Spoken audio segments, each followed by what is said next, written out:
ការកេងមិនលក់គឺមានផលវិបាកធ្ងន់ធ្ងរមែនទែនដល់សុខភាពចាគឺប៉ះពាល់ទាំងផ្លូវកាយនិងផ្លូវចិត្តបើសិនជាវាកាត់ឡើងរាល់ថ្ងៃឬយូរអង្វែងឥឡូវនេះខ្ញុំមកចែករំលែកពីផលវិបាកទាំង8ទី1បាត់បង់ធម៌ពលនិងមានភាពហត់នឿយចាគឺតែងតែហត់នឿយលះលហើយជាប្រចាំមិនមានកម្លាំងធ្វើការទី2ខូចប្រសាទនិងកង្វះអារម្មណ៍ល្អជាខឹងជាប្រចាំឆាប់ខឹងឆាប់ស្លន់ស្លោឆាប់ភ័យបាត់បង់សមត្ថភាពចង់អារម្មណ៍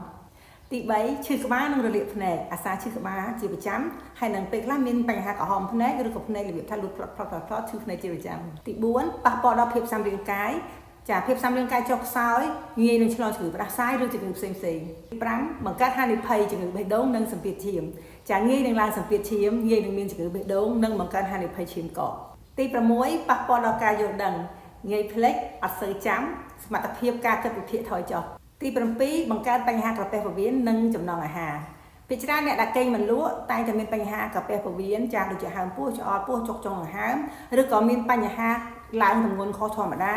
ចាខ្លះទៀតក៏គាត់មានបញ្ហាឃ្លានខុសធម្មតាទី8គឺបំផ្លាញស្បែកចាធ្វើស្បែកខ្មៅស្រអាប់ចាលឿងស្លេកស្លក់ធ្វើឲ្យភ្នែកមូលពណ៌ខ្មៅបាត់សម្រស់ចាស់ជាងវ័យចាអញ្ចឹងសម្រាប់អ្នកដែលមានបញ្ហាកេងមិនលក់យូរខែឆ្នាំឬក៏អ្នកដែលចូលគេយប់ជ្រៅ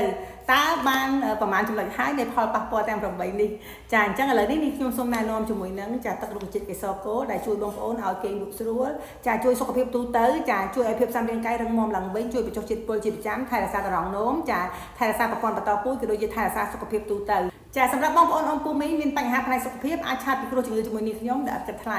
ចានេះខ្ញុំលុនសុភ័ណ្ឌពីវិទ្យាសាស្ត្របារាំងកេសរគោសូមអរគុណ